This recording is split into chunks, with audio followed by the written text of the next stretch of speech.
Its ethereal tendrils had already burrowed deep, weaving themselves into the very fabric of her mind.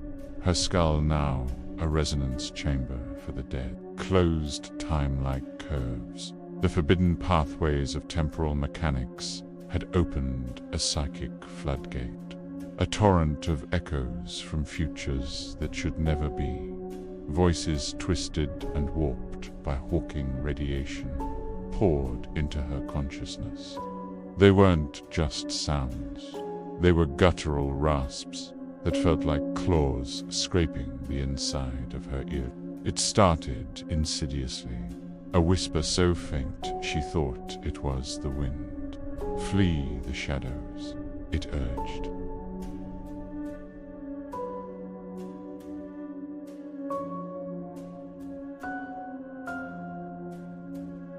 But her survival wasn't a gift, it was a curse. Each act of obedience, each sidestep from a preordained doom, birthed a new paradox.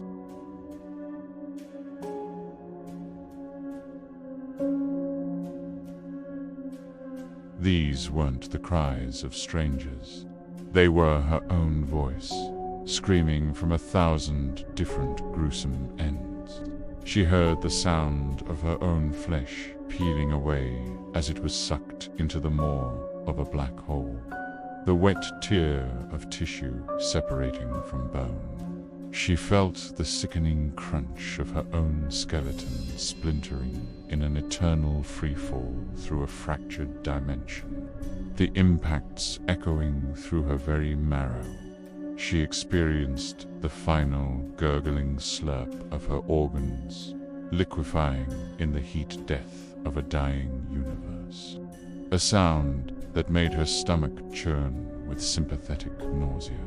These weren't just auditory hallucinations. They were full-body invasions. The vibrations rattled her teeth until they shattered, filling her mouth with the coppery taste of blood and enamel dust. The visions came next, inseparable from the sounds.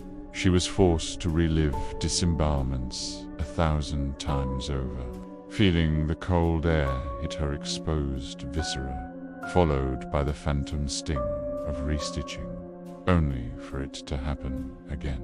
Quantum immortality, a cruel joke of physics, kept resurrecting her mid-scream. Each revival brought her back more fractured, her sanity splintering like glass under the immense pressure of cosmic horror. She wasn't just hearing her deaths, she was living them, an infinite loop of agony branded onto her soul. She wasn't alone in this torment. She saw Marcus, his face a grotesque portrait of horror. Half his skin seemed to have melted away, revealing a grinning skull beneath, a rictus of permanent terror. His eyes bulged, not from what he saw, but from what he heard. He clawed at his throat as invisible forces twisted his tongue into impossible knots, his choked gurgles adding to the cacophony in her head. The facility, once a beacon of scientific hope, transformed around them. It became a labyrinth of auditory nightmares, a charnel house for the ears. The very walls seemed to bleed with the wails of multiverse corpses, the collective death rattles of every possible failure. The few other survivors were driven mad. Elara watched in detached horror as a senior researcher, a man renowned for his stoicism, took a shattered piece of monitoring equipment and gouged out his own ears. But there was no escape. The screaming only grew louder, now broadcasting directly into the silent, bleeding theater of his mind. He collapsed, convulsing, his silent screams more terrifying than any sound. The source wasn't external. It was woven into their being, a parasitic frequency feeding on their sanity. The air itself was thick with despair, each molecule vibrating with the screams of the dead and the dying. The sounds were a physical force, a psychic battering ram. Alara felt them in her bones, a low hum that threatened to shake her apart.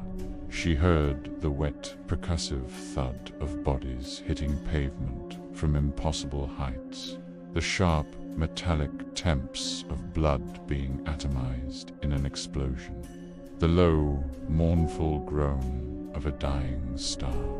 These were the death songs of the universe, and she was the unwilling audience.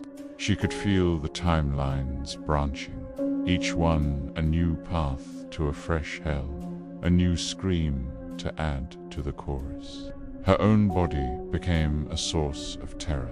The beat of her heart was a war drum, counting down to another spectral death. The rush of blood in her ears was the hiss of a vacuum leak in a doomed spacesuit. The growl of her stomach was the sound of some cosmic entity feasting on a parallel version of herself. There was no silence, no peace, only the relentless, layered symphony of annihilation. She pressed her hands over her ears, a futile gesture. Put the sounds where inside, behind her eyes, in her blood, in the space between her thoughts. Then, for a single blissful moment, the cacophony subsided. A fleeting hush descended, a pocket of impossible silence in the storm of screams.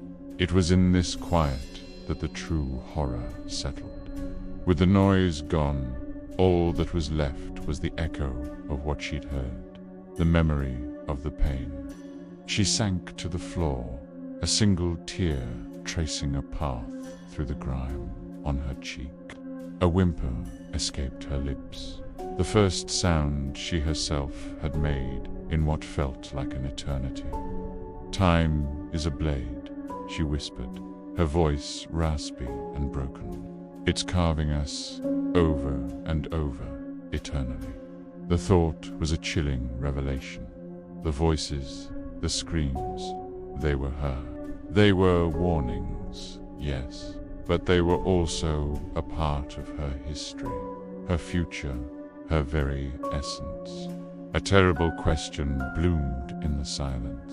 If I find a way to silence the voices, do I carve out my own soul? The silence stretched for another second, a fragile, beautiful thing. And then, as if in answer to her question, a new scream erupted. It was louder than all the others combined, a piercing, soul-shredding shriek that clawed its way out of the future and tore through her present. It was the sound of ultimate despair, the sound of a soul not just breaking, but being utterly erased. The brief respite was over. The torrent returned, 10 times stronger, and as the waves of auditory agony crashed over her, drowning her in a sea of her own future deaths, Alara finally understood. There was no escape. The echoes were her now. The dead future was inside her, and it would scream forever.